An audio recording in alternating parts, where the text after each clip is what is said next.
اللہ کے محبوب علیہ السلام پر جب پہلی وحی نازل ہوتی ہے تو ظاہر ہے پہاڑوں پر بھی اگر یہ قرآن نازل ہوتا تو وہ بھی ریزہ ریزہ ہو جاتے، چٹانیں بھی اس کو سہار نہ پاتی، سمندروں کے کلیجے بھی شک ہو جاتے۔ یہ تو حضور کا قلب اطہر تھا جو اس کو سہار جاتا ہے، لیکن ایک کیفیت ہے جو حضور کے اوپر طاری ہے۔ آپ کو سردی لگ رہی تھی تو گھر تشریف لائے اور فرمایا خدیجہ زملونی، مجھے چادر اڑا دیجئے، اور آقا کریم نے اس وقت جو کیفیت تھی اس کو بیان کیا۔ تو ام المومنین نے برجستہ حضور علیہ السلام کو تسلی دیتے ہوئے، حضور کو تشفی دیتے ہوئے عرض کیا، کلّہ واللہ لا یخزیک اللہ ابدا انک لتصل الرحم وتحمل الکلہ وتکسب المعدوم وتقری الضیف وتصدق الحدیث وتعین علی نوائب الحق۔ انہوں نے کہا کہ آپ کا رب آپ کو کبھی بھی تنہا نہیں چھوڑے گا، آپ کی آبرو پر عزت پہ حرف نہیں آنے دے گا۔ کیوں؟ اس لیے کہ آپ کا وصف نمایاں یہ ہے کہ آپ صلہ رحمی کرتے ہیں۔ آپ جس کا کوئی بوجھ اٹھانے والا نہیں، اس کا بوجھ آپ اٹھاتے ہیں۔ جس کا کوئی کمائی کرنے والا نہیں، اس کی ضرورتوں کی تکمیل آپ کرتے ہیں۔ آپ اونچے درجے کے مہمان نواز ہیں، ہمیشہ سچ بولتے ہیں، اور مشکل میں جب کوئی پھنس جائے اور وہ سچائی پر ہو اور اس کے ساتھ کوئی کھڑا ہونے کے لیے تیار نہ ہو تو اس کی پشت پہ آپ کھڑے دکھائی دیتے ہیں۔ جو ان خوبیوں کا حامل ہو، اللہ اسے کیسے تنہا چھوڑ سکتا ہے اور کس طرح وہ بے آبرو ہو سکتا ہے۔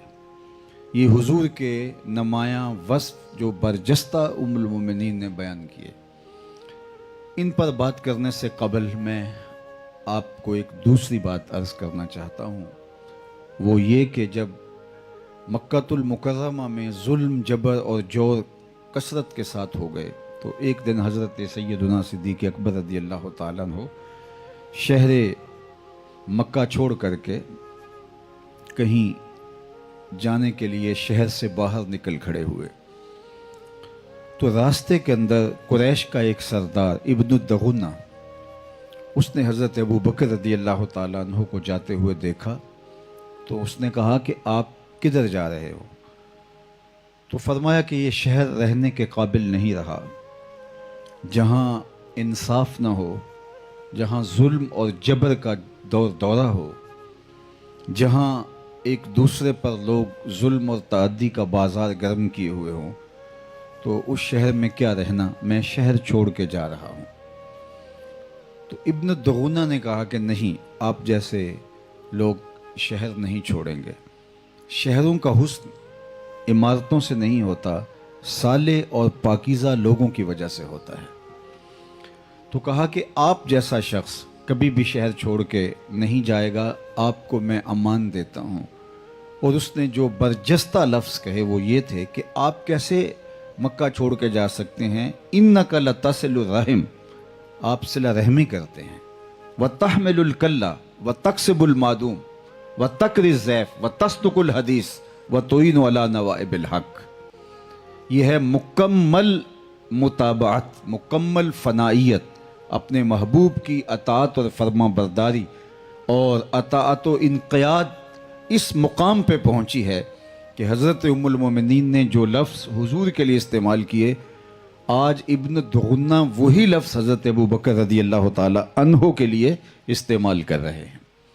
تو گویا حضور علیہ السلام کی محبت کے سانچے میں اس طرح ڈھل جاتے ہیں کہ حضور کا عکس کامل بن جاتے ہیں۔ اور آج ہم آقا کریم علیہ السلام سے اگر دعوی محبت کرتے ہیں، حضور سے عشق اور عقیدت کا رشتہ استوار کیے ہوئے ہیں، تو ہمیں پھر دیکھنا ہوگا کہ کیا ہم آقا کریم کے طرز حیات کو، حضور کے روز و شب کو، حضور علیہ السلام کی عادات و خصائل کو، حضور کے انداز زیست کو اختیار کر رہے ہیں، یا کہ ہماری زندگی کا رخ ہی اور ہے اور ہماری زبان پر حضور علیہ السلام کا نام نامی ہے۔ چند مظاہر محبت کو ادا کر کے حضور کی زندگی، سیرت، حضور کی مطابعت، تابعداری، فرما برداری، اس سے کلیتاً اجتناب کر لیا جائے، اور دعویٰ عشق صرف چند مظاہر محبت کے ظہور سے اور اظہار سے ہم دعویٰ کرتے ہیں، اور یہی ہمارا مزاج بن گیا ہے۔ آپ ذرا دیکھیے کہ جو وصف حضور علیہ السلام کے ام المومنین نے بیان کیے، وہی وصف ابن دغنہ نے حضرت سیدنا صدیق اکبر رضی اللہ تعالی عنہ کے بیان فرمائے۔ تو یہ ہماری زندگی اس بات کی متقاضی ہے، اگر آقا کریم علیہ الصلوۃ والسلام سے ہم محبت کرتے ہیں تو ان کی سیرت کے رنگ ہماری زندگی کے اندر یوں گہرے ہونے چاہیے۔ میرے استاد فرمایا کرتے تھے، یہ نہ ہو کہ لوگ تمہیں پوچھیں تم کون ہوتے ہو اور تمہیں بتانا پڑے صاحب مسلمان ہوتے ہیں۔ آپ فرمایا کرتے تھے، نہ تجھے بتانے کی نوبت آئے اور نہ کسی کو پوچھنے کی حاجت، تیری وضاقتہ، طرز زندگی، انداز معاشرت اور تیری نشست و برخاست ایسی ہونی چاہیے کہ تم دور سے چلے آ رہے ہو، لوگ کہیں وہ دیکھو حضور کا غلام آ رہا ہے۔ تیرا نقشہ بتائے، تیرا انداز تکلم بتائے، تیری گفتگو اور تیرے لہجے سے یہ بات عیاں ہو کہ تو حضور علیہ السلام کا غلام ہے۔ اب یہ نقشہ آپ دیکھیے کہ حضرت سیدنا صدیق اکبر رضی اللہ تعالی عنہ حضور کی مطابعت کے اندر، حضور کی فرما برداری کے اندر کس طرح حضور علیہ الصلوۃ والسلام کا عکس بنے ہوئے ہیں کہ برجستہ وہی لفظ ان کے لیے ایک قریش کا سردار بیان کر رہا ہے۔ اس لیے مجھے اور آپ کو اس سانچے کے اندر ڈھل جانا ہوگا۔ چوں بنا میں مصطفیٰ خانم درود، از خجالت آب می گردد وجود، عشق می گوید کے محکوم غیر، سینہ تو از بتا مانند دیر، تا نداری از محمد رنگ و بو، از زبان خود میالہ نام او۔ اقبال کہتے ہیں اگر وہ رنگ و بو، وہ ان کی سیرت تیری زندگی میں نہیں اتری تو پھر اپنی زبان سے ان کا نام میلا نہ کرنا، اپنے آپ کو اس رنگ کے اندر رنگنا ہوگا۔ یاری لا تو پاک نبی سنگ، اے پر پوری یاری، پھر درود قبول ہے تیرا لکھ نہ لو ایک واری۔ تو تمہارا طرز زندگی بتائے کہ تم حضور کے غلام ہو، تم حضور کے عاشق ہو۔ اللہ کے محبوب صلی اللہ علیہ وآلہ وسلم کی اطاعت اور فرما برداری یہ مقصود شریعت ہے۔ ہماری محبت کا تقاضا کچھ چیزیں ہیں، اگر وہ ہم کریں تو بہت اچھا، اگر ہم وہ نہ بھی کریں تو شریعت ہم سے اس کا مطالبہ نہیں کرتی۔ لیکن وہ چیزیں جن کا جس کا تقاضا شریعت ہم سے نہیں کر رہی تو بعض اوقات ہم ان کو قضا نہیں ہونے دیتے، اور جس چیز کا شریعت زوردار تقاضا کرتی ہے تو ہم اس کے قریب بھی نہیں جا رہے ہوتے، تو پھر دین ہماری اپنی مرضی کا ہوا۔ جو ہم نے چاہا اس کو اختیار کر لیا اور جس کو چاہا اس نے اس کو چھوڑ دیا۔ اس عنوان سے میں اللہ کے محبوب علیہ السلام کا ایک فرمان آپ کے سامنے رکھنا چاہتا ہوں۔ ایک دن اللہ کے محبوب علیہ السلام نے وضو کیا اور صحابہ وضو کا پانی زمین پہ نہیں گرنے دے رہے، وہ کسی کے ہاتھوں میں آتا ہے اور پھر وہ حضور کے اعضائے نور کی اترن، حضور کا غسالہ نور، حضور کے وضو کا پانی وہ اپنے چہروں پہ مل لیتے ہیں، اور جسے وہ پانی میسر نہیں آتا وہ کسی کے گیلے ہاتھوں سے ہاتھ رگڑ کے اپنے چہروں پہ مل لیتے ہیں۔ جنہ اکھیاں دل بر ڈٹھا وہ اکھیاں ہی تک لیاں، تو ملیوں تاں ساجن ملیا ہن آساں ہی لگ رہیاں۔ وہ ان گیلے ہاتھوں سے ہاتھ رگڑ کے اپنے چہروں پہ مل لیتے ہیں اور یوں برکت حاصل کرتے ہیں۔ آقا کریم علیہ السلام نے ان کے اس مظاہرہ محبت کو دیکھا تو فرمایا، ما یحملکم علی ھذا، اے صحابہ تمہیں اس بات پر کس چیز نے ابھارا کہ تم میرے وضو کے پانی کو زمین پر نہیں گرنے دے رہے؟ اس کا میں تمہیں حکم نہیں دیا، لیکن تم از خود اگر کر رہے ہو تو اس کا کوئی داعیہ ہوگا، اس کا کوئی محرک ہوگا، تو بتائیے تمہیں کس چیز نے اس بات پر ابھارا؟ تو صحابہ نے جو جواب دیا، حب اللہ و رسولہ، اللہ اور اس کے رسول کی محبت نے۔ اللہ اکبر۔ ہر کام کے لیے حکم ہی لازم نہیں ہوتا، محبت کے اپنے بھی تقاضے ہوتے ہیں۔ وہ محبوب کی خوشنودی کے لیے، محبوب کے آداب کو بجا لانے کے لیے از خود راہیں نکالتی ہے، چونکہ محبت خود بہت بڑی فقی ہے، محبت خود راستے تلاشتی ہے، محبت خود راہیں بنا لیتی ہے۔ پانی ہڑا نو لوڑ کی راہ برندی، پہنچے آپ دریا سرکار یارا۔ اگر تھوڑا سا پانی ہو تو اس کے لیے راستے بنانے پڑتے ہیں کہیں جذب نہ ہو جائے، لیکن جب سیلاب کی شکل میں آتا ہے تو پھر وہ اپنی راہیں خود بناتا ہے۔ جب عشق اور محبت فراواں ہوتی ہے تو پھر محبوب کو راضی کرنے کے طریقے اور محبوب کے آداب کے انداز محبت خود سکھاتی ہے۔ اور اللہ کے محبوب علیہ الصلوۃ والسلام کے صحابہ جس طرح حضور سے محبت کرتے تھے، کائنات میں کسی نے کسی سے یوں محبت نہیں کی ہوگی۔ آپ نے محبت کی لوک داستانیں بھی سنی ہوں گی، لوگوں نے اپنے محبوبوں کے لیے کیا کچھ نہیں کیا، کن کن تکلیفوں سے نہیں گزرے، کن اذیتوں کو نہیں سہا، لیکن آپ نے نہیں سنا ہوگا کہ کسی محبوب نے لعاب پھینکا ہو اور محب کی ہاتھوں میں آیا ہو اور اس نے اپنے چہرے پہ ملا ہو۔ لیکن یہاں تو محبت کے رنگ ہی نرالے ہیں۔ لعاب بھی کسی کے ہاتھوں پہ ہوتا ہے، بلکہ ایک دن حضور نے پچنے لگوائے اور ایک لگن میں خون جمع ہو گیا تو ایک صحابی سے کہا جاؤ اس کو ٹھکانے لگاؤ، اور ایسی جگہ پہ جہاں کسی کے قدم نہ پہنچنے پائیں۔ وہ گئے اور ایک پتھر کی اوٹ میں بیٹھ کے نوش جاں کر لیا۔ تھوڑی دیر کے بعد واپس پلٹے تو آقا کریم نے فرمایا ٹھکانے لگا آئے ہو؟ جی حضور۔ تو آقا کریم نے فرمایا کہاں؟ حضور ایسی جگہ جہاں کسی کے قدم نہیں پہنچ پائیں گے۔ تو آقا کریم مسکرائے اور فرمایا لعلک شربت، شاید تم نے پی لیا ہے۔ کالا نام، جی حضور میں نے سمجھا کہ ایسا مشروب کہاں ملے گا، اگر میرے خون میں حضور کا خون شامل ہو جائے تو پھر اور کیا چاہیے۔ اللہ اکبر۔ یار جس کے خون میں حضور کا خون شامل ہو جائے وہ تو اللہ جل شانہ کی خاص رحمتوں کا حقدار ہو جائے، پھر جو حضور کے جگر کا ٹکڑا ہو اس زہرا پاک کی عظمتوں کا عالم کیا ہوگا۔ تو کہا میں نے وہ خون نوش جاں کر لیا ہے، میرے لیے سعادت تھی۔ تو آقا کریم ناراض نہیں ہوئے، فرمایا یا غلام قد حررتا نفسک من النار، اے بیٹے تو نے اپنے آپ کو آتش دوزخ سے بچا لیا ہے۔ تو صحابہ حضور کے وضو کے پانی کو زمین پر نہیں گرنے دیتے، لعاب نور کو زمین پہ نہیں گرنے دیتے۔ اللہ اکبر۔ بہت پرانی بات ہے، ایک دفعہ میں کسی جگہ پہ یہ گفتگو کی تو کسی شخص نے کہا کہ انسانی طبع کے اندر بعض چیزوں سے جو ہے وہ تکدر ہوتا ہے، تو یہ عمومی طور پہ یہ جو چیزیں ہیں اس سے تو طبیعت کے اندر جو ہے وہ میلان نہیں ہوتا، تو شاید یہ روایات جو ہیں یہ معتبر نہیں ہیں، یہ عقیدت کا شاخسانہ ہے کہ یہ گھڑ لی گئی ہیں۔ تو میں نے کہا کہ میں کوئی محقق نہیں ہوں کہ میں اس انداز سے بات کروں، لیکن تیرے سوال نے جہاں سے جنم لیا ہے میں وہاں آ کر تیرے سے بات کرنا چاہوں گا، اور وہ یہ کہ بعض چیزیں قابل کراہت ہوتی ہیں، اور یہ اگر معاذ اللہ تم اس بات کو وہاں منطبق کرتے ہو تو میں تمہیں کہنا چاہوں گا کہ فرق ہوتا ہے مختلف اجسام میں۔